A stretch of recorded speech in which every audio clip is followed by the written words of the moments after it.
So there was this one playoff round where we went to the Eastern Conference Finals, and you changed my camera position to the opposite corner. But it just so happened there was an empty seat beside me.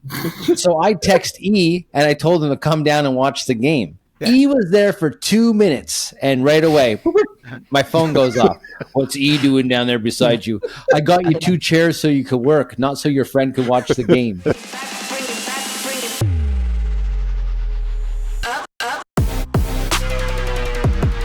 All right, welcome back to the latest episode of Game Day Glare, and today it's actually a very special episode because we have a guest, and he's pretty much the reason why we met. I think Lance and I think without Paul, I don't think we would know each other. Definitely the reason why we met. Yes. Yeah, it's also the first sports videography job I had. I don't know about you, but he's the one who gave it to me. He's not the job itself, but he's the one who hired me. So I'll let Lance introduce our guest. All right. So our guest today is Mr. Paul Gallant from the Montreal Canadiens. His title, he just told me, but I already forgot. I'm kidding. It's director of live events at the Bell Center and live events and broadcast at the Bell Center. I know him more as the boss of game presentation. Now I've worked with Paul for over 20 years. We've had some good times. We've had some hard times. You know what? Aren't you guys neighbors? I would not be the man I am today without knowing Paul. That's for sure. Wow. Me too. It's true, Paul. It's true. Honestly, you're a big part of helping me grow up and grow into the person I've been. And you know what? As much as I've taught you over the years, you taught me a little bit more, I'd say. Well, all that to say, you're just saying I'm old. That's all you're trying to say. Actually, I think you're only a year older than me or 2 years older than me. So, but we'll leave our birth dates out of this conversation, okay? Are you guys still neighbors or not? Well, we live in the same city, but we're not neighbors. I had to get away so I moved to Ottawa and came back. So that's why I got away from him. But we don't drive the games together because Paul gets there way too early and leaves way too late. So we're on our own for lifts unless I'm really, really stuck. That makes sense. Yeah. How are you doing, Paul? Not bad yourself, E? Very good. Very good. Good to see you, too. It's nice seeing you. I mean, we've crossed our paths a few times. Once at the women's game this past winter here, but we still have to go for lunch. So we're gonna get all that together. And, get the old crew back together. Exactly. We talk about it a lot, but we never seem to do it because no one's schedules ever seem to work out. But you guys have been seeing each other quite often now at the Alouettes because E is always blocking the view of the cheerleaders, right? Paul, is that what's happening? He's in my way from watching the football game, yes. You know how you always, hey, ref, you're in my way. I'm getting a shirt with, hey, E, you're in my way. Yeah, sorry. I'm too tall. All right, so let's start the show up properly. All right, Paul. So how did you get involved in game presentation? Because I know that's not what you originally studied in school. No. I studied recreation and leisure at Dawson. It's called Community Recreation Leadership Training at a Dawson College. Oddly enough, my daughter is now in the program. She has different aspirations than I did. At the time, I was working at the YMCA of Montreal, and they were closing the Montreal Forum. And there was a gentleman named Jean Boulanger who worked for the Y, who was good friends of a gentleman named Phil Scheuer, who was the assistant general manager for the Canadiens at the time. We had to do a stage for 350 hours in the program. And I said, look, I'll push a mop, right, just to get in this building. And at that time was the Montreal Forum. And and I started this back in September, October of that year, starting to plan because it was a January, February, March thing. And they came back to me just before Christmas and said, well, we're not taking stage students, but we may be looking for people. Are you interested? Let me think about this for 10 seconds, right? Our family had tickets to the Canadiens for over 50 years. My grandmother could do the goals for against average down to the 0.75 and all that stuff. It was yes.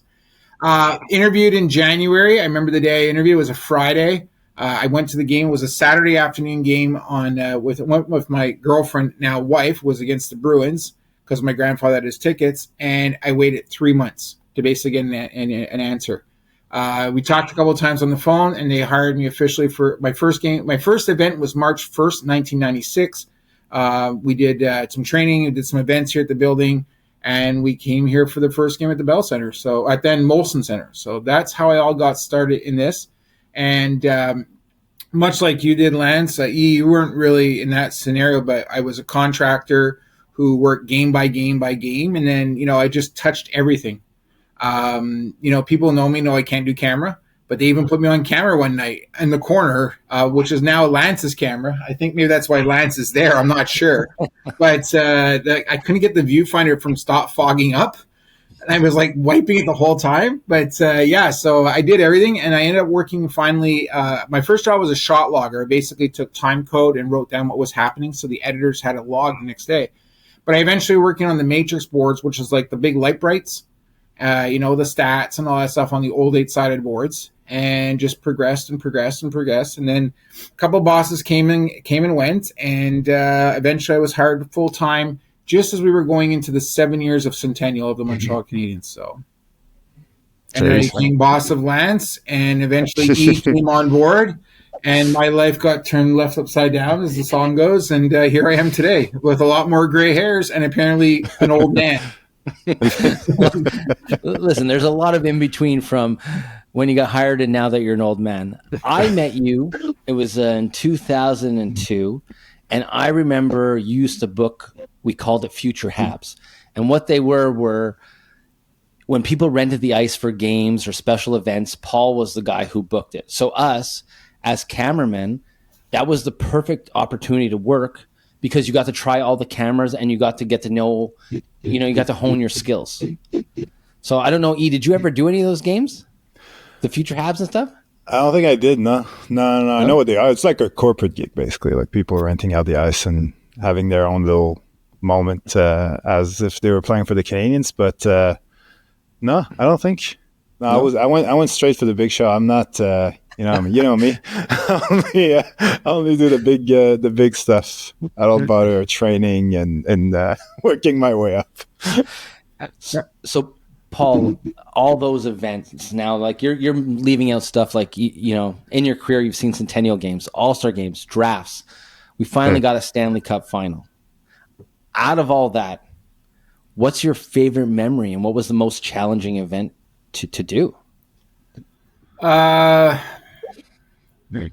had someone ask me this recently. I answered the question, and I went home and I said the wrong event. My favorite event, logistically wise, would have been it's a tie, really deep down. It's a jersey retirement for Bernard Jaffrion. Lots of scenarios that were playing out there because the gentleman passed away on the day of his jersey retirement. And we had rehearsed the day before with the family, some of the family here in Montreal. And we had, if I remember correctly, it was 7 or 8 different scenarios of what would happen. Some of them were pretty sad, and some of them, the one that played out is the one that I think it was one of the two we kind of rehearsed the most or understood the most what was going to happen. And then the other one, of course, was the Centennial Night, because it was, as I said, 7, maybe 8 years of planning coming to an end. Being able to keep a very big secret till 5:30 that night was pretty cool. And that was the announcing of the 2 eldest players in Canadiens history to have their jersey retired, Butch Bouchard and Elmer Locke, the 3 and the 16. But to get through that ceremony 8 minutes early, and then just kind of enjoy the rest of the game, and then the magic that happened to the Mike Camilleri hat trick and the building erupting, it became one of those things where it was a lot of fun. It was just it was a nice cherry or cherries on top of a cake.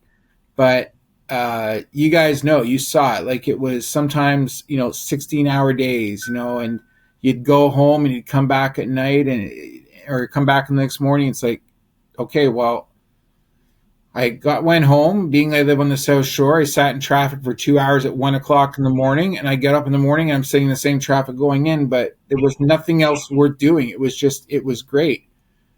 And then I think the other thing that was really fun was the Stanley Cup final, getting to it.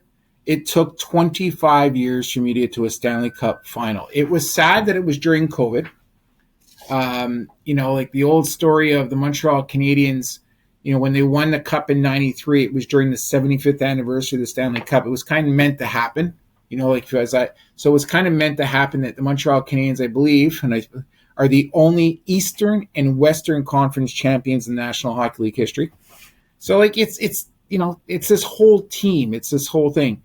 But deep down, and Lance and you're going to say, oh yeah, whatever. But you know this. It's always been about the staff I work with. That's the funnest part of this job, and how we get to sit around and do things and talk, and see each of us grow in different ways and cause trouble and have fun, and the odd ball hockey game in the hallway. Those are great memories. Sure. Well, you're welcome. You're welcome for all those memories. Yeah, I was going to say on that. So out of all these years, who would you say is or was your favorite employee? Favorite employee, Peter Pons. No, you know what? It's funny because this job here is probably 65% people management, and it's getting the best of the people. And, I explained this to somebody else recently as well. I said, like, a lot of our staff, our part-time staff, this is a part-time job. I have teachers, I have electricians, I have people who work for Hydro-Quebec, I have part-time cameramen who run podcasts working for us, and it's getting everybody together and getting the best of them. And sometimes I understand they're tired because they've worked, an 8-hour day, and that's it. So, coming out of that, I have 75 characters I work with on our scheduling system, and I get to see 35 to 40 of them a night.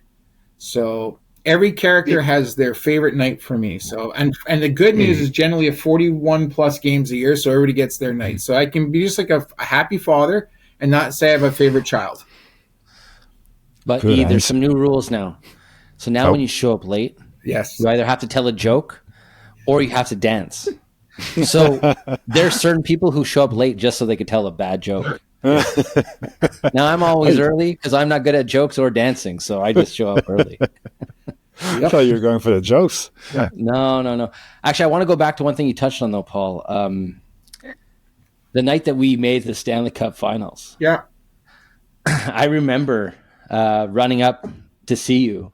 Yeah. I might get a little emotional here. I don't know. I hear my voice cracking a bit. But running up and me and you hugging, and we're like, fuck, we're here. Like, we finally made it. We're here. Like, and 20 years of being there, 23 years, and it was the farthest we ever got. And we were just like, wow, we got a chance. Yep. And, at the end of the day, the goal here is to eventually get that ring, get that cup, and then you can move on feeling like you contributed to something. So that's something that I'll always remember. For me, that was one of my favorite moments. And because of that season, we were so close. Like, we were 25 people joking around in the Bell Center. We had the whole Bell Center to ourselves. And then slowly at the end of the year, we invited everybody else to the party when we made it to the big show. So it was really, really fun. And I'll never forget walking up and just hugging you and being like, wow, we're here. Yeah, it was a magical moment because, first of all, I'll say it this way. It was a magical season. To go back to the night that the NHL was canceled, we were going to play Buffalo. Yeah. And it was 9:00 in the morning. They hadn't made an announcement yet. And here's Buffalo packing their gear up and leaving. And there's no announcing, but what's happening, right? And you're packing up TV trucks, you're sending people on their way, and then you don't get hockey till August. And here I am sitting in a studio in shorts, which was something I never did in my life, recording hockey games so we can get stuff out to social. Okay, we get through the season, come back. I think we played in November, December. I can't remember exactly, but it was like we were able to keep majority of the game crew working. So like you said, 25 people a night, still creating a show, still running the show. What we do at the intermissions now with the DJ, where we just kind of let the DJ go for 8 to 10 minutes sometimes instead of like, here's more commercials or here's, content, came from that. It was like, this is pretty cool. But I still say the reason the Canadiens beat the Leafs in that game 6 was that was the first time we had fans in the building. And there was a lot of discussion who was going to sing the anthem. And I said, well, it was the first time Canadians got to sing the anthem. Like Canadians, not Montreal Canadiens, Canadians got to sing the anthem. We kind of just went with this, let the fans do it. I think it was spine tingling at that moment to be in this building with 2,500 fans, crew, media, and know you're coast to coast on a Saturday night. And as Kyle says on Hockey Night, some things are just right. And here you are, you're playing hockey, in the Stanley Cup playoffs. And then we go on, we beat Toronto, game 7. We go on, we beat Winnipeg in 4. And then we come up against Vegas. And now there's people showing up to the building to watch because restaurants are reopening and they're watching on the big screen outside on the street. They can't hear a thing, but they're just standing there watching on the streets like, okay. And then we get to the Stanley Cup final. And I remember about game 6, it was June 24th, Saint Jean-Baptiste, and, we had a plan and all that stuff. But the one thing I really do remember was, besides Vince forgetting to blow the goal horn, was the tree that was on the cross street going down the street. They ripped the tree out, went down the street. And it's funny because a year later we have the draft in Montreal because the draft was delayed because it was supposed to be the year of COVID. And 3 NHL employees, kind of young, walked up and said, where was that tree? They want to see where the tree was that went for a walk down the street, and it hadn't been replanted yet. It was just still sticking out of the ground. So, that's memories. That's the fun part. And you go back to the, getting together and all that stuff and sitting outside the floor in the office and saying, like, this is the Stanley Cup Finals. The cup will be in the building, not for a photo shoot. It will be here to be presented. Through all those years of being part of game presentation and seeing, obviously a lot has evolved and changed, and the systems, the equipment, everything. So what would you say is the biggest change for you, or what made the biggest difference sort of in the way that the show is sort of run today? Is there something or a specific time and where you're like, oh yeah, this is much either easier or better or Yeah, I mean, there's a few ways. If you can look at it from the way we do shows, it was at first came the Bell Center, there was a scoreboard, way back when at Light Bright, here's the, and then we went to video. And now when the Bell Center got the first Octagon board, which the 4-face video, 4-face matrix, we were able to see replays for the first time in Montreal. And everything was done by tape. We used to run the Sony recorders used to have these massive, they were big, the big decks and these remotes. The BCTs. And basically what happened is that was tape, right? And we used to use a 30-minute tape, and we'd go back and forth on this tape for replays, and we were basically running the heads on it. And then out came, it was... I think it was the World Cup in France, and we got these things called EBS, these high replay machines. 1 channel or 2 channel at a time, $500,000, blah, blah, blah. Well, now we have 12 channel EBSs, so it's everything's instantaneous, and it's all file-based. We do everything file-based. The only tapes we have are just the archives, and even then they're going to be transferred over. Then you add in the projectors and the lights, and now you're coming to it's a multimedia show. It's no longer just hockey. I say it this way. People come to the Bell Center to watch hockey. They're here for a hockey. People go to Vegas for a show, and they pick up a hockey game. It's not the same thing. So we're like Fenway and going to Lambeau and things like that. That's us. But we still need to put on a really good show and entertain our fans. The only thing is our fans know the game of hockey, and they want to see the game of hockey. And so I don't know if you know this, E. So Paul has transitioned a bit. So during the games, Paul used to call the games from upstairs on the press ring. Now he's in the studio and he's directing. So Paul, what's that change like for you, directing now? I'm still upstairs once in a while, but not as often as I would. We brought some staff in. The biggest change for me is I'm inside a room, locked in a cage, if you want to say, or it's actually got 2 windows, and we call it more a fishbowl than that. But I've lost a little bit of that live feeling, but I get to feel it through the staff, and the camera. So I see a lot more going on. I have to remain calmer, which I know is, Lance will laugh and like, good luck. But what's also the biggest change is I'm able to sometimes, when I see a problem happening, I'm able to get ahead of it. Like I can make an adjustment quickly and correct it. The thing that's downstairs is upstairs I would be able to get a breath once in a while in the game, when we had a change or something because I lost TV timeout. So now I don't have that chance. Like I got to worry about it, but I can still do it.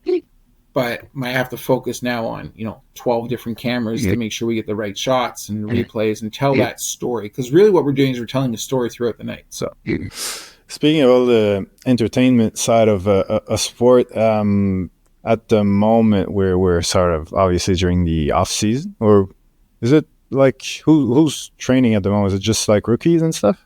Yeah, basically what it is the pros. So those are guys with NHL contracts. They've reported to their own camps, if you want to say. Like we have guys skating in Brossard, but there's no coaching going on, right? It's like a pre-camp. Yeah, they're just skating, doing their daily routines. Yeah. And then next week, because we're coming up on mid-September, we'll do rookie camp. We'll have 2 games with the rookies where we play against Toronto on a Saturday and Sunday here at the Bell Center. And then the following Wednesday, all players report to regular camp and off we go. So basically all that to say that we're approaching Media Day extravaganza.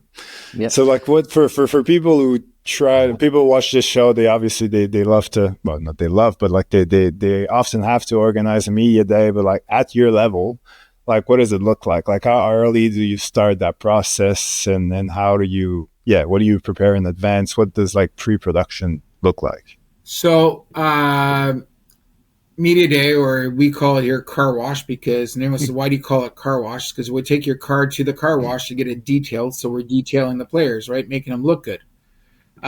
Basically, it starts April. When we kind of when the first inkling of when the new season will be and we start counting backwards. We always know it's about mid-September. And we talk to the broadcasters, generally our broadcast partners, which is our broadcast partner, our RDS and TSN, and then we'll talk to Sportsnet and Tibia as well. And we'll say, hey guys, this is what the dates look like. We'll say it's usually Tuesday, Wednesday, Thursday, just a heads up. And that gives them a chance sometimes to look at like what the other teams may do. The NHL does their own car wash media day with the 32 teams. Like it's not every player; it's 1 or 2 players per team. So everyone gets aligned. And then throughout the summer, when dates are more confirmed, we give heads up. And then generally early July, we send a note. Here's the dates. Here's the times. Here's what is it going to be ice one day? Soccer field one day, which is where we do our studio work, and week before Labor Day we have lists we produce, get everything out, and we're constantly going back and forth with suppliers and broadcasts because last year I think we had 40 or 53 players in camp, and we get 53 players 2 days. We're only allowed 3 hours per day. 3 hours on the first day, and then the second day we're only basically allowed like an hour, and we have to get them. They come in groups and waves and that, but we have to get them all through. And this year's car wash on the soccer side, so it's on the field, we'll have 15 different stations where a player spends about 7 minutes per station, and they go through it. Now, not all players do all stations, but a guy like Nick Suzuki, our captain, he will do all stations. So you've got to move him and out. And then we also offer a stream that day because, players sometimes get waiting. So we give them something to do. And it's the first time our fans get to hear our players. But it's not like, what are you looking forward to this season? It's like, what did you do this summer? How's your, you're in RC boat racing, things like that. It's more fun. It also helps us relax the players when they get in the room because we're not doing the sit down, corporate interview. We're doing sometimes the fun stuff like how many marshmallows can you stuff in your mouth and still say the word, hockey stick, things like that. So It's a lot of work, and like, all behind that, the electrical we have to bring in, you know, the curtain boxes, the green screens, and you know everything we do. It's one day, well, it's 3 days, but we, you know, it's a day and a half set up each day, and it's a lot. And when you say 15 stations, are they all stations that are like either video, audio, all that stuff, or is there just stuff that's like, I don't know, like jersey signatures and? No, the autograph sessions are done by the foundation. They're done in a different way, but basically this year we'll have 10 stations of video one day on one day. And then they're going to do their official NHL headshot. They do their official Montreal Canadiens headshot. And then they'll do some shots for the team store, the Tricolore Sport. And then there's some radio stuff. So our 2 radio broadcasters, they do tune-ins. Yeah. It's crazy because it gets bigger and bigger every year, you know? Yeah. And it's stressful, but Paul has a good hack for us. Usually when you walk in, he gives you a stopwatch and he tells you how long guys have to be. And you got to kind of stick to that schedule, you know? So you have your list and hopefully you can stick to your time. As long as you stick to your time, Paul, no one's getting in trouble. Correct. Now, well, as long as players show up to the right place at the right time as well. Yeah. Well, it's funny you say that because, and just before Lance says what he wants to say, but each player on each day gets a letter from me. Oh, not that means anything, by the way. But on the back of it says on the front of the letter what we expect of them, like bring your stick, bring your gloves, bring your this. We have your jersey. We'll have this, and on the back of it, it has each station. And basically what the person station is supposed to do is they're supposed to sign it. So if a player tries to escape, or I should just say not escape, leave, we can go back and say, hey, did you did this Canadiens one? Oh, no. And then they go back and do it. Because the thing is, once we tell the broadcasters, once the player is gone, they're gone. They're not coming back. So if you did not request that player or you skipped them, I'm sorry, they're gone. Yeah. And the only way, by the way, a player can really get out of media day is if there's a medical reason. Like years ago, Brendan Gallagher was injured. He had to go get an x-ray. Well, he's not at media day because his health is more important than media day. Oh, yeah, no, of course. But it's just, I've been in situations where, let's say they move around from station to station in groups of, let's say, 5. If you're like the 5th guy in your group and you're just waiting around and you see the room next door is sort of empty, you'll just try to sneak in and do it quick. And since you've got nothing to do, you're like, Kenny's a player and you're just a staffer, you're like, all right, let's do this. But then as he's doing his thing, which takes 5 or 6 minutes, then the other guys show up and then they're waiting and then he's late for his other one. And just because of that, the whole thing's just sort of a mess, you know? Yeah, the mess part. I mean, I can't remember which player it was, but I remember one year our old VP had said, buy PlayStation portables, and put them on the field.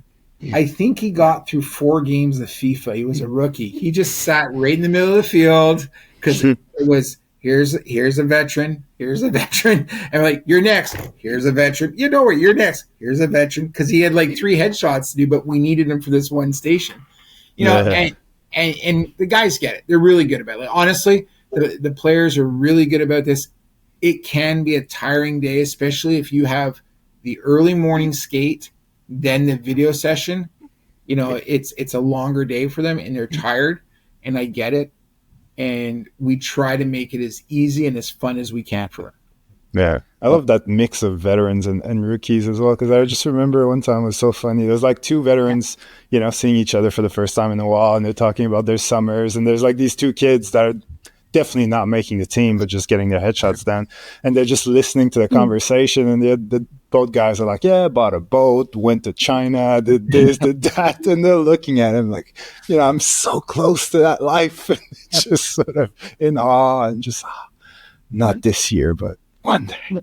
And I'm sitting at it, I'm thinking, that's never going to happen to me. But I'll go back to my camera now. Yeah, exactly. So I always laugh because at the end of media day, Paul is like lost and found, where players leave sticks or gloves or sweaters or whatever. So we just give it all to Paul, and Paul always has to go back to locker room after and return it to everybody. Now, Paul, besides your lost and found, what is your favorite station at media day? Because you got player questions, you got headshots, you got on ice, you got some fun activities, green screen, stuff like that. What do you like the best about media day? Besides the catering, Paul is also in charge of catering. Okay. Nice. You know what? It sounds nuts. In the old days, it was two parts of Media Day that was fun. One was with Martin Brière from RDS. Was we always had a little bit of a side bet who would show up first, but at what time. Was Thomas Mechanic, 6 a.m. always. 7:03, 7:04. He'd be there helping you set up lights. Let's get going here, guys. That was the fun one. And I think, honestly, when I get to now, because we do it over 2 days, we used to do this over 1 day. So imagine trying to cram all this into 1 day. But now we do it over 2 days. I think when we get to day 2, 4 o'clock, and I look at the fields being taken apart, or it used to be the ice, but now it's the field, and I see the last curtain boxes going out, and I can honestly say we just did 53 players, no major issues. I only had to do 2 or 3 visits to broadcasters or the Canadians, like, hurry it up, and everyone's like happy. They're just happy and exhausted. I mean, I won't lie. 1 year after the car wash, I always stay to the end because I'm there first in, last out. Just the thing I have, because I want to make sure if there's something wrong, I also want to know where it can go wrong. There was the year I didn't understand how to start the major generator. That was never a problem, but I fell asleep on the soccer field where they were taking the curtains out, and one guy put the curtain on top of me and left. So that was 1 year, yeah. Creatively speaking, like, is it like, how do you guys come up with, like, all right, this is the concept this year for our main video headshots or hype reels and the look for the season, that sort of thing? Is it like a meeting with like a bunch of people from marketing and everyone together brainstorms, and then you sort of come up with, keep the best idea, or how does that? Yeah, like without giving out this year's secret, it was, first of all, I think what's biggest change here now is we have an art department or a graphics department that just keeps growing. Like, they do more and more. And the thing is, at one time the graphics department would just do a lot of like flat stuff, right? Like publicity. Yeah. But now we have motion people, and we have an art director and coordinators and directors and all that stuff. And they come up with a look, and then we kind of get a little bit of a chance to, like, hey, there was 1 year was very white. Do you have a gray version for us, or do you have things like that? Like, can those things? And then we take that look and we develop for game production. And then there's a bunch of us in marketing and production who sit around the table, and we kind of come up with, okay, here's the concept, and like, someone will have a concept, someone will have a music idea or a look idea or a shot idea, and we all come together, and it all comes to one big stewing pot, and you make your supper and off you go. And I think we do that quite well. We bring in some outsiders to help us with certain, like, we're not light programmers, for example, so we bring in lighting directors who are known in the world and locally, and they help us program the lights. And the projectors, we generally do create a lot of our own content, though. We'll say that as a member of the community of game production, and we're lucky. We have a conference every summer where it's all major league sports, but as well as colleges, and we've had some baseball teams from Asia show up and things like that.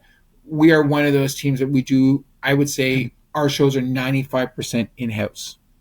There are some teams that's 100% outbound, and that works for them, but it also has to do with their groupings, right? How big their group is. But it's a lot of ideas, things we see. We could be watching something on TV and say, hey, that's a pretty good idea, and then how do we develop it? How do we change it to make it for our own? So now, we always get asked on the show all the time about gear, right? Yes. So Media Day, what kind of gear are you guys using?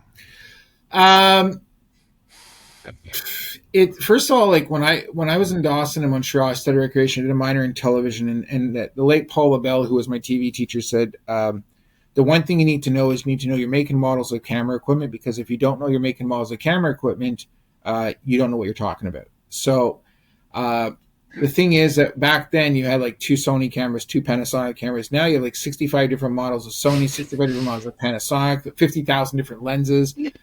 shallow versus this, and there's a lot more makers of equipment. For us, though, we're still pretty much on the Sony camera line.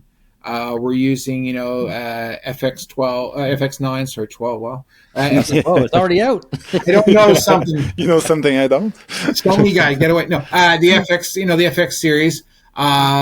Sometimes, if we require, we did use a red camera one year, which was really interesting. Because I think just the amount of setup and how to use it. Yeah. We had a photography director, and they knew what they were doing, but it's just like it's a lot. But when you're trying to get people fast, right, through things, you don't have your settings have to be there. So we use a lot of that. One thing we did do a few years ago, which was important, is we did hire a lighting group, like a lighting designer, to manage all our green screens, because green is very particular, right? And Lance and E, as well as I do, we put up a green screen that we bought cheap somewhere, but was decent. And we've got one made for us. Remember that one we got made? It also was a rails for a dolly cam if we want. But anyways, we never did. But we always used to light it with white light. Well, in comes the lighting director, and he's bringing green lights. Like, what are you doing? We never saw that. So these are tricks of the trade. And then the other thing is that we now hire audio people.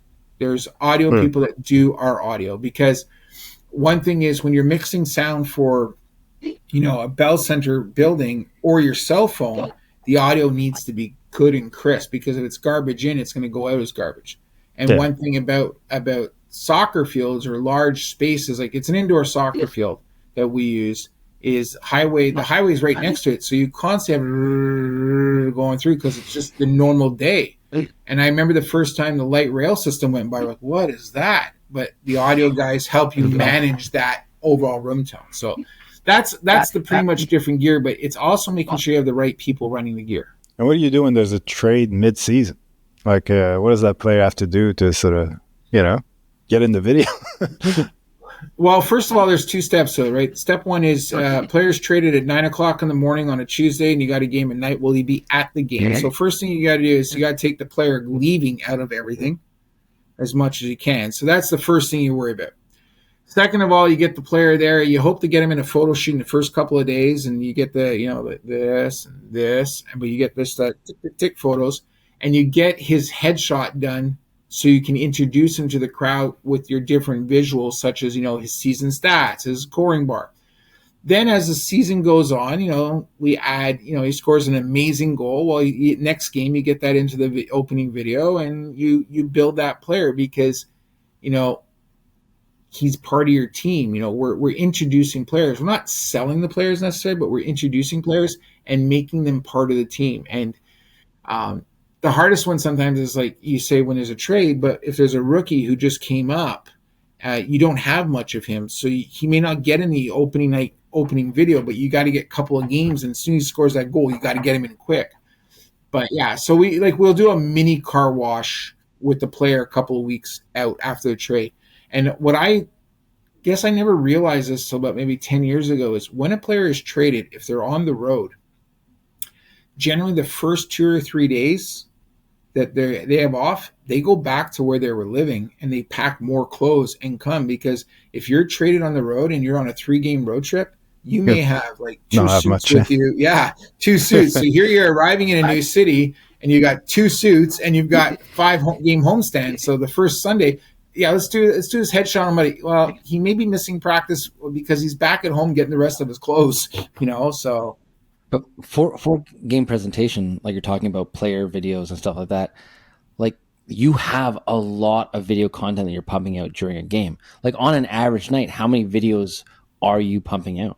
Like playing, Yeah, we not necessarily videos. We have over 160 points, 170 points a night to hit for everything from, a video to Mesdames et Messieurs, bonsoir, bienvenue au Centre de Bell pour le match ce soir contre les Canadiens, like that, referees and all that stuff. But generally, we roll about 40 different videos a night, all managed on 2 different types of video servers. Well, actually now 3.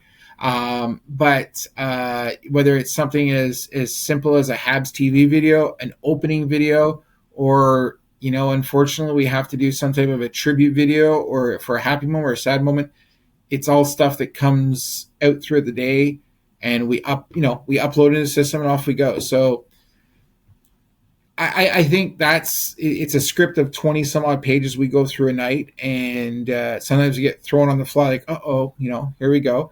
I remember years ago, Peter Sabota was at the game, and the thing is, like, Peter Sabota was one of those guys that I liked much. I liked a lot. But then another game, here comes Mats Naslund. Now, as a kid, the little Viking was one of my players, him and Mike McPhee. So we called an editor. We all work with Jean-Guy, and we said, hey, because he knows he would have remembered him too. But up comes Jean-Guy, and we just got a clip of Mats Naslund because we rolled that up. That came in the first period. Like, it wasn't preloaded for the game, and we were like maybe 5 minutes before, just to roll a little video to say, this is a famous Montreal Canadiens player, one of the most, iconic players in Canadiens history, to give the younger generation to say, this is who he was. Mike Camilleri came this past season, and he said to me, he says, my kid doesn't believe I played for the Montreal Canadiens. And we played that clip of him scoring the third goal and him at the bench going, wow, like, because the crowd was nuts that night of the centennial. And I said to him, I saw him the way I said, does your kid believe me now? He goes, yeah. Like, that's content we got to be ready to fly with.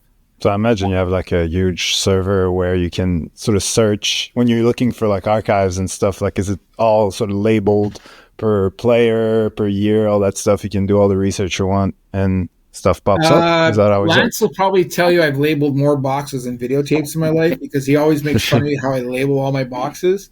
But no, we have binders this thick that we had of our archives all done by hand. They were also in the tapes. Some of those tapes, I think right now the Canadiens have 4,500 tapes in the archives. Jeez. That are not necessarily digitized yet. Most of the big ones are, though. What we call the most our archives are mostly digitized, and that's how we pull from it. They're labeled. The guys can go in, pull up clips easily. We rely heavily as well as on RDS to help us out with TVA. Both have a video archive, and then the NHL has an archive that we can switch back, send back and forth. So that's the nice part about the Canadiens history. But it's a big server. We're getting to the we're getting to the point where we need to do that update, because we're updating the studios, we update the scoreboards and things like that through the years, and now we're getting to the 4Ks and all that stuff. But one thing is to get all that stuff onto a major server that's easily found. So yeah, because at the end of the season, you have so much footage. You have our game pres footage, you have broadcast footage, you guys have shooters that are going around too, filling up cards all the time. Yep. So it's like every season is like, okay, where are we putting the season? Where are we putting the footage? And then what happens a game like that where you said Mats Naslund was there, you got to go back and be like, okay, we need a clip fast. Yeah. So storage is always on the back of your mind for sure. Yeah, and the thing is, on top of storage, like every game we record 8 angles of camera for replay. And by the way, when we say to 8 angles, like an above the net is one angle, but there's 2 nets, right? So the guys will switch live in the game depending where the puck is. Then we have 6 records of our programs. So what are we up to now? 14 records per game of material. Then there's all the stuff the content team is out recording. Like you guys running around with cameras. And then we get the next day, we get what they call the melts from the NHL. So the melts from the NHL is what's coming off the TV trucks from all the broadcasts. So home, like on a Saturday night, you have TVA, Sportsnet, and then if there's an American team, their melt as well is available to us. So we can have, there's a lot of doubles when you start getting into melts, because we share camera positions. Yeah. But it's a lot. It's a lot of material that we have to be able to pull from. So it's great. And then the other thing that comes, we get a lot of is like, hey, Mats Naslund was here, or Georges St-Pierre was here. How fast can we get it to the social media people? So it's like we have a system where clip, and send right off the program tape. So it's fast. Like it's all about getting it out first, right? And you said you have a couple of guys that are more like content, like are they filming just for like future like openers, hype reels, social media content, that sort of thing? Yeah, we added a staff last year on a shallow depth camera, and everything he does, besides sending it to us on a wire, because he's wireless, he also records onto a camera and we save it and we give it out. But we also have our content team, which reports is most like our web team, if you want to call it. They film things all night long, and they use it for their videos and videos that are eventually going to make it to us. And I think that group has 5 or 6 staff, 1 or 2 per game. They're down there when the players walk out to give you a different view of how the players walk out at home, the player arrivals. On a game day, the content team will start generally around, let's say, 9 a.m. getting ready for morning skate, coaches press conference. They'll get a little bit of a break. They won't take a break. They'll get a little bit of a break, but at that point, they're generally cutting up their stuff, sending it out. And then we get to the afternoon where around 3:30, 4 o'clock, they're speeding up again for the player arrivals, and they go right till generally when the coach says, all right, good night, because I finished my press conference. But yet you could also have meet and greets because, you have kids from the foundation or there's a famous person here. So these are all things that are covering around the game that, I'll be honest, when I started in 96, we weren't necessarily doing, because everything was still tethered to a wall and the camera was, size of a 28-inch TV. I mean, the other day I was walking downstairs, we were doing a tour, and I opened up my cabinet, I found a VHS from 96, like not the cassette, the machine. I'm like, wow. Yeah. But Paul, definitely. You're talking a little bit behind the scenes, like even since E's been there, it's grown so much. Yeah. So could you tell our viewers, on a game day, when I show up at 5 o'clock and we have our meeting, how many people are actually at the meeting? How many cameras you got going? That number has just gotten bigger and bigger every year. When I started with the team in 96, 3 cameras, switcher, audio, director, Chiron or CG, 2 replays, 1 color, 1 tech. Yeah. Upstairs there was... That's pretty much what the future abs are today. Yeah. 2 playbacks, and 2 matrix operators, an audio, and a DJ. Now you're looking at there's 6 cameras, 1 shallow depth, so that's 7. We have 6 POV type cameras, 2 robotics that are also, we have a robotics for the coach, we have robotics for our organist, we have a robot this year for the DJ, we have an organist back again. Well, we've had it for a few years. We're gone basic. When I started, we were a crew about 20, 25, and now we're a crew well over 40 a night. Jeez. Crazy how it's grown. Yeah. We just changed our intercom system here, and we used to have 12 wireless intercoms, and now we're going to 20. We did the spread count the other day. I think we're at 16 wireless intercoms every night. So there's a need, right? It's just there. Yeah. And it's insane. And with the video content, how do you is it, because I remember when I was there, first of all, Hyperreal, for example, the opener was pretty much the same all season long, and we would make a new one for the playoffs. But now, do you have multiple, do you change often during the season? Is there more content than there was before, or is it pretty much the same? Because obviously it's the same amount of time. You can't just add and add and add. So how has that evolved? No, generally we still stay with 1 or 2 videos. There's one for preseason, and there's one for regular season, and there's one for playoffs. We'll update it, all throughout the year. Now the fact that you have projection, you have lighting, you have power rings, the LEDs, and all that stuff, all that, it's all synced to time codes and all that stuff. So it's you're not just changing a video anymore. You're changing, projection on ice. You're changing LED on power rings. There's a lot to change. So it's no longer, take out a player. And then, I remember one year we traded a player in warm-up. We took the player out during warm-up. We couldn't do that anymore. We just couldn't do that because the ice is all synced to it. You can't have, I'll take a name, player A. Well, he just got traded, and have player names A go across the ice in the power rings because it's all synced. So there comes a point in a day where it's you made a trade at 5:30. We have to make a choice. We're running it and make the fans understand, or you're not running stuff. But yeah, that's how it works. So what's the biggest challenges then with game presentation? Is it issues like that when players get traded, or are there other challenges that you face daily? I think when we got to 2008, 2009, we got the new board in at that point for Centennial. and we were going more to digital. We were going more to this. It was like the stuff from '96 was getting old, right? It was starting to die, and it's normal. In 2008, 2009, I went to that first time where we're like, hey, I have 5 brand new cameras to work with. I have brand new video servers. It was like, okay, but how do you make all this work? Now it's how you make it all talk. This new studio that we'll go into there very soon, it's all working NDI. It's a protocol, a talking protocol, having the machines talk to each other because it's all IP stuff. So because it's all that's the biggest challenge, is making sure everything talks. Like, you used to have video engineers that worked for you. They understood engineering and they understood electronics. Now you have IT guys that are trained IT running networks. So that's going to be the biggest challenge for us because, I remember one of my cars, the mechanic said to, well, just turn the car off and restart it. I said, like a reboot? He goes, yeah, it's a computer. So I'm like, okay. But that's what we're working with now. So it's computers. Like the camera operators are still humans operating the camera. But everything behind it now, it's like you go into menus and you put a diagnostics on it and you figure out what's wrong. It's all that. As before, you took a tube out of a camera, you put a new tube in and off you went. That makes sense.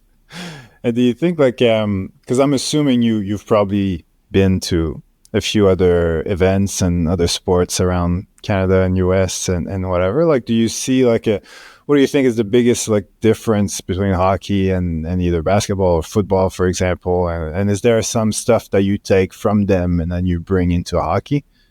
Yeah, I've been to a few NBA games. I got to go to the Brooklyn game a couple years ago, and it was quite neat because I'd been to Orlando, I'd been to a few other places, but Brooklyn was quite neat because it's a different atmosphere and vibe there, and I'll say it in the sense it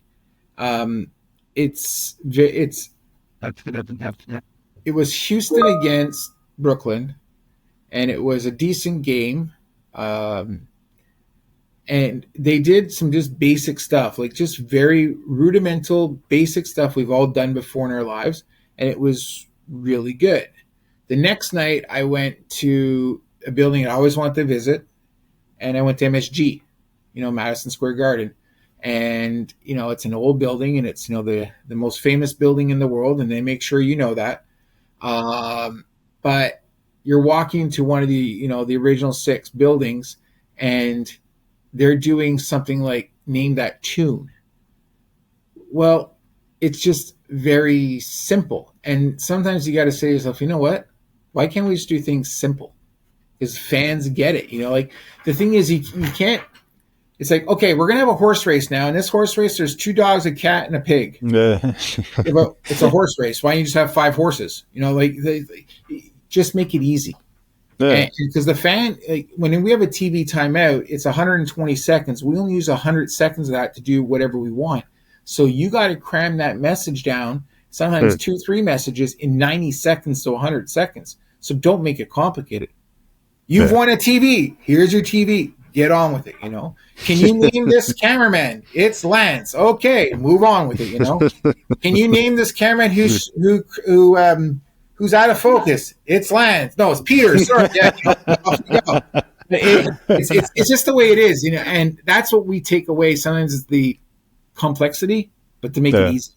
So well, even some of the bigger, especially if you look at soccer in Europe, I think, is it Liverpool? I think they don't even have a scoreboard. Nope. It's their scoreboard says Liverpool 3 and whoever the other team is 1. That's all it says. I think it's the time. That's it.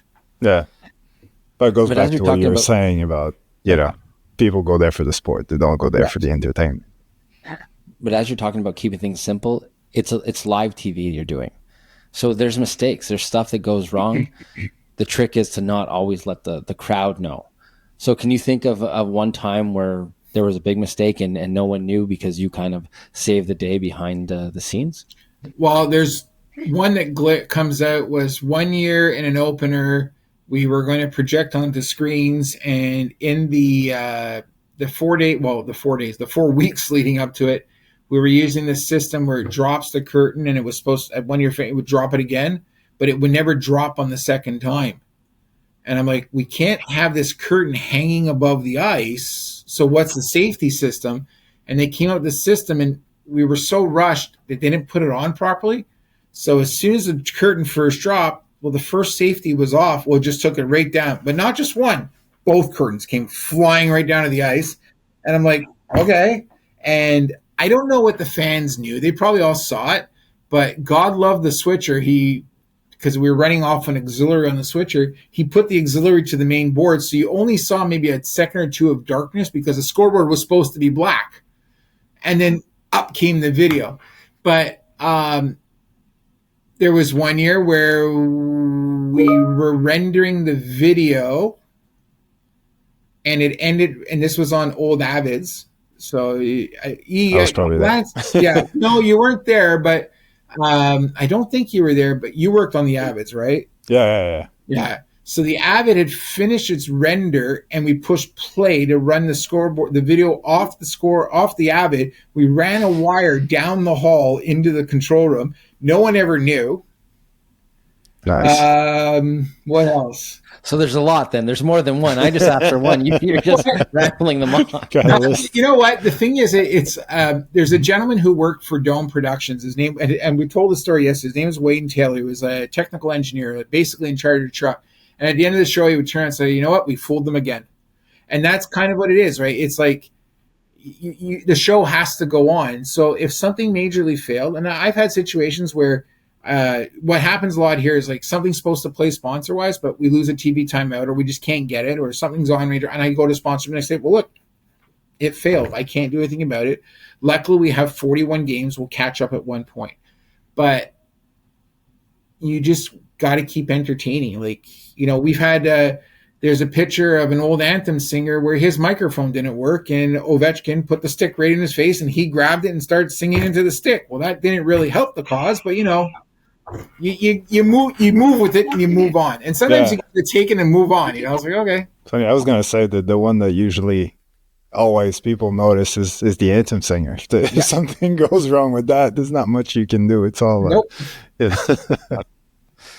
Paul's always worried about time with the anthem singers. Not the anthem singer. It's when we have a ceremony and you rehearse, and you say, okay, it's 3 minutes, 30 seconds. I'm 30 seconds late. Where's that other 36 going to catch me? Right? And you give a player a microphone and you go and say, go for it. And 3.5 minutes later, they're going, okay, we're at 7 minutes. And the other team, you're looking at it, like memorable moments. The night we did the Guy Lafleur tribute, the NHL has very strict rules about ceremonies and how long they can be. And when Mr. Lafleur passed away, it was in a playoff situation. We were not in the playoffs, but I think the Bruins were still fighting for positioning. And, we talked to Boston, and Boston said, no, we get this. Like, we understand. And it'll take the time it takes. The only thing we did was we added a couple of benches on the ice for the guys to sit because, they could be sitting for a while. I think they only sat for like 2 minutes of the video or 3 minutes of video, and then they were up for that 10-minute ovation. And it's things like that where you got to go with it. It's going to take that amount of time. When Mr. Belleville passed, same scenario. They had the ceremony here. It takes the time. You tell the league, and the league will work with you, and they understand. But the thing is to have that communication, talk to the teams. The one thing I'll say about hockey is we are pretty much the only sport that does ceremony before, it's meant to be on TV. The jersey retirement rules the NHL have is pretty much because Montreal used to do these jersey retirements and the games were delayed 45 minutes, and so things got changed because I won't say it got out of hand because it didn't get out of hand. What it was is that there were so many players that had to have their jersey retired through all the teams that they like. At one time you hear 1 or 2 players a year, then all of a sudden it's like 5, and all of a sudden it's like 10 players are getting a jersey. Because it became a marketing thing. Like it was, especially if you're in a losing market and you need something to sort of. It was like but there's also the thing is I think there was a time where the teams just weren't doing it. I can't even remember when we did 8, 9 in a row. The Leafs didn't do any. And then they did like 5, 6 in a row. The Rangers did 4, I'm talking the original 6 teams. And then, you get to Detroit with the, the Russian connection and all that stuff. They had all that. So the league had to put these rules in. But, like the ones that always worry me, and Lance will tell you, is like Molson Cup. It's a minute 30. It's all it is. Here's the Molson Cup presenter. Here's the cup, the winner. Take the photo, get off the ice. And I'm like, oh God, here it comes. I see it all the time coming. Here comes the gentleman or the lady from Molson off the ice, and here comes the anthem singer, and bang, they hit each other, and one goes down, they're flat on the ice. It's always in my head, It's like, let's have fun. And what was it? It was the captain's presentation, I think it was, when we brought the captains back, all the living captains or whatever. We had most living captains, and out comes Domi. And he wants his picture. I think he wants to be by Chelly. And he just hits the carpet with his skate and he goes. It's like, woo! Like, oh, dear God, here we go, But you move with it, and everyone's smiling. You're just like, great, no one got hurt. Let's go.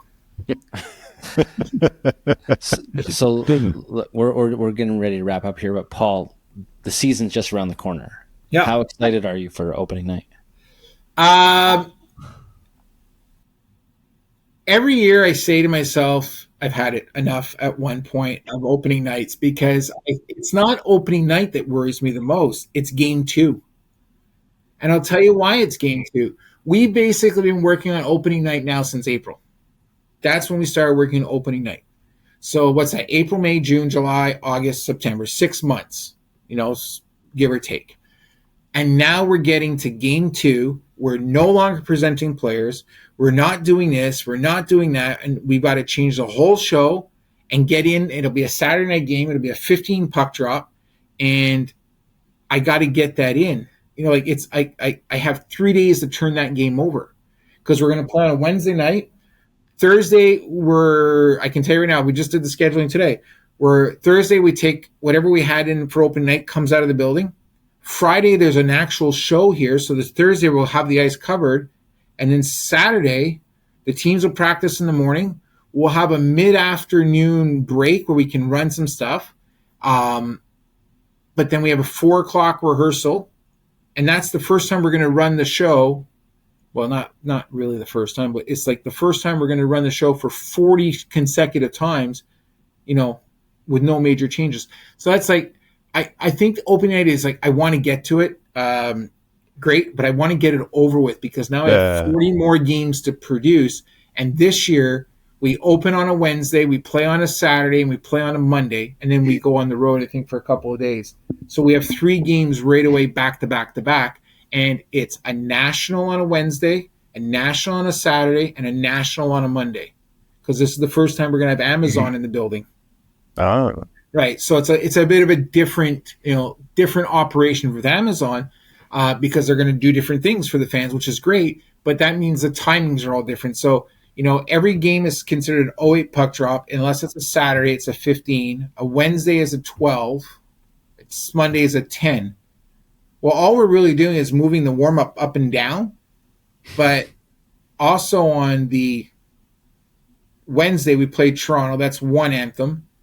On Saturday, we play Ottawa. That's 1 anthem. And then on Monday, we play Pittsburgh. That's 2 anthems.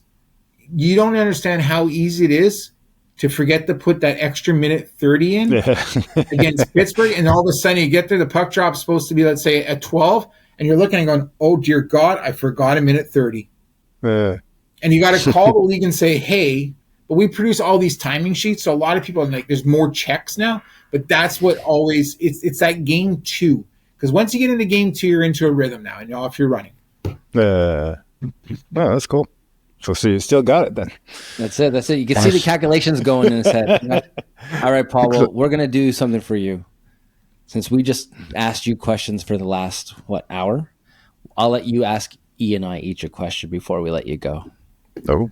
And I'm only doing this because I know you're not prepared, so you don't have any good questions. I can come up with some quickly. Don't worry. Jeez. Okay, so I'll ask you each the same question, and then I'll ask you something separately because I'll give you time to think about it. What was your favorite? See how he cheated? He got a third question there. See how he did that? Producer, what was your favorite Canadiens moment that you took part in? And it doesn't have to be a game. It could have been something like car wash or something like that. Okay, I'll go first. So I already mentioned about when we went to the Stanley Cup Finals, okay? But one of my other favorite moments wasn't actually a game. So during Centennial, the NHL came in and gave us a training. Remember on how to light interviews? So we did it. We used to go downstairs in the basement in a black room and do 3-point lighting, and they came and they sent a guy.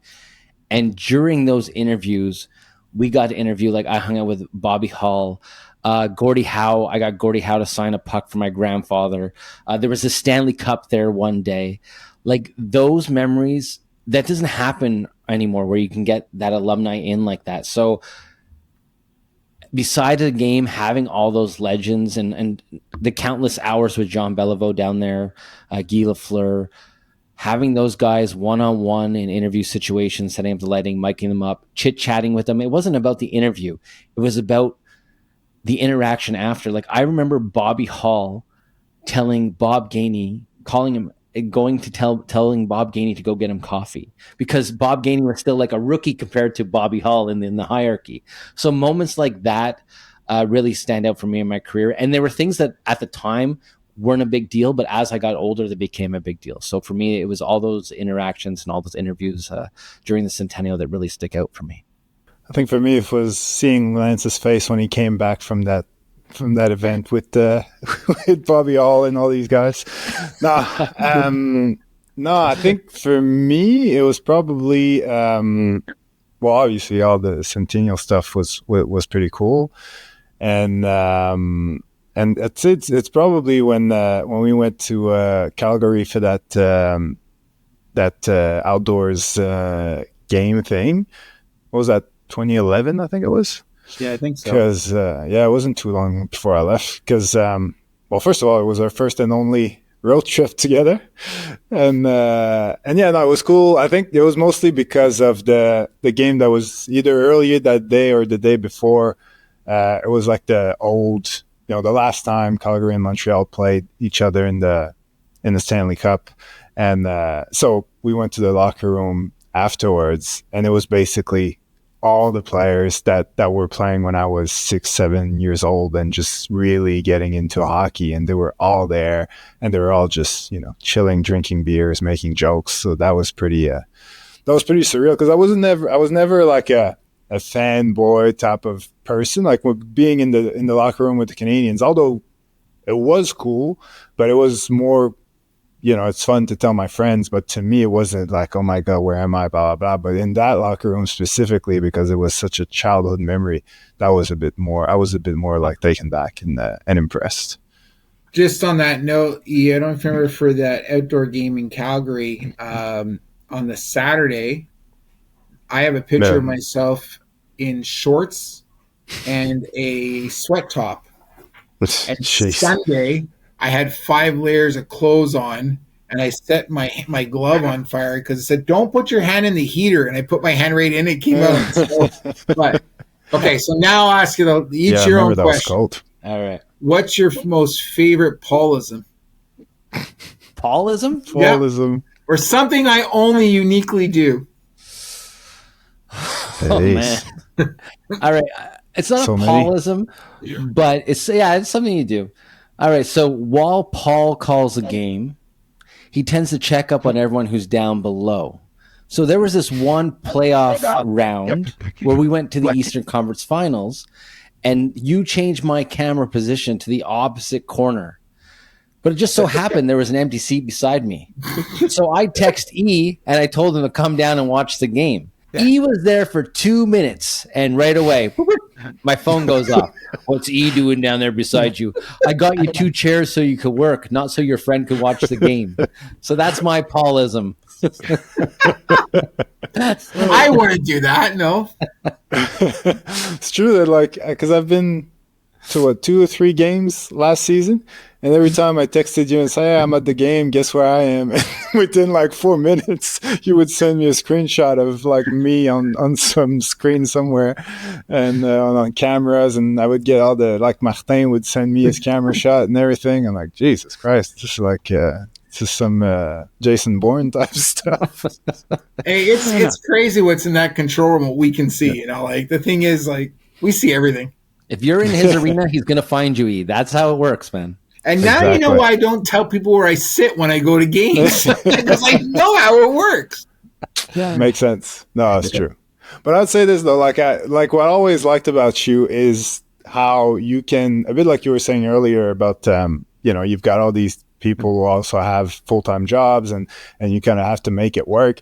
And I always found like you were really good at sort of managing people in that way, like, because they all have different levels of, experience. They all have different jobs. They all have different schedules.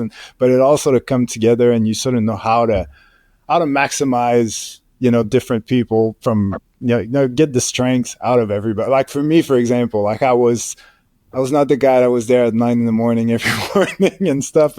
But you were never on me about that because you knew that I was also the guy that like if it's 5:30 and you got something that you need to be done now, you would come to me and that I'd say yes. And I wouldn't be bitching about it. Like I'd be happy to do it. And that's sort of, understanding that like, there's certain things that work with certain people and you would manage people like in a very sort of specific to their personality and their lives and their thing. And it would all come together because of that. That's all I feel. Yeah, I know. One thing I do believe in is let people do their job, and you guide them. You don't, you work with them, you help them. And the only way you're actually going to learn something is if you make a mistake. And, when you make a mistake, okay, you made the mistake and now let's fix it. And it's not you go fix it, it's let's fix it, and I think I was taught that young, and I try to work on that guiding principle as well. Like we have, like I tell this story every once in a while. I now supervise staff. I have their kids working for me. So like I remember them coming into the studio this tall with the candy and the drinks and all that stuff, and now they're this tall holding a $300,000 camera, and I'm going, oh dear God, But yeah, no, it's not my kid. He's not old enough yet. E, don't look at me. It's not landing. Well, your kid in some which way has worked for me, and so let's. Yeah, he's helped out. He's helped out. Yeah. No, and that's fun too. Is when I've always had that policy. Bring your family up to the control room. Show them what you do. Be proud of what you do. Show it's what you do. After the game, of course, and I try to stop in and say hi to everybody because we're all family. We're all friends. We're all we're there for each other because. If I'm having a really bad day, the one thing I know is they all know when I'm having a really bad day. I think all the staff knows. Lance usually sits at my door and says, "What's up?" And he's like, he knows right away. But the staff know, and they're like, I know I can just, I need to offload some steam, and okay, I'm good, and I hope and I believe they don't all take it personally. Well, one thing about our Montreal staff is we're a tight-knit group, but you're the glue, Paul. You really are. And you know what? Even we had Jace from OKC on our show. Sure. And it's the first thing he mentioned to us on the show. He said, like, first of all, how much you helped them and stuff like that, but how close of a group we actually are. And he saw that right away. So people noticed that. And honestly, thank you because you make it fun working there. Oh, thanks for saying that. And, I'm proud of everything you guys do every day. And when I stepped away from the team, I would still check up on you for a bit. And yeah, I'll be honest, I still check up on the team in Ottawa once in a while too. It's a small market, small business, and it's not a place to make enemies. It's a place to have fun and have friends. So, and that's what I believe in all you guys. Like E, when you're on the other side of the world, like I try to watch AFL games to see if I could see you because I knew you were working out. I don't understand how that game works, but you came to town, made sure to have lunch with you and things like that. I remember I sent you a pair of hockey socks or something because they were like $500 or something, hockey socks. But hey, that's the way it goes. Yeah, I remember when I left, you also gave me when I left, you gave me a couple of like letters of recommendation as well, and I never asked for anything, just did it. And it's a pleasure. It's a team. All right. Now that we're all sentimental, I guess it's time to wrap it up. Well, thank you so much, Paul, for being on the show, and we'll definitely have you back on again because throughout the hockey season, there's more and more stories and more fires that you're going to put out that you can definitely share when it's all said and done. Yeah, I'm looking forward to that. Maybe we can do it around a table with open mic night or something, and you can make run this at midnight, so it's like an R version or something. You really let it all out. Or why don't you invite us to your podcast studio and we can get the old crew together. We get the old band back together, and we'll have an open night. Yeah, I don't think that room is bigger than a penalty box, so it'd be everybody into it. But yeah, sure. Hey, that's my old office. All right, come on, it wasn't that small. Yeah. All right, well, that's it for this episode of Game Day Glare.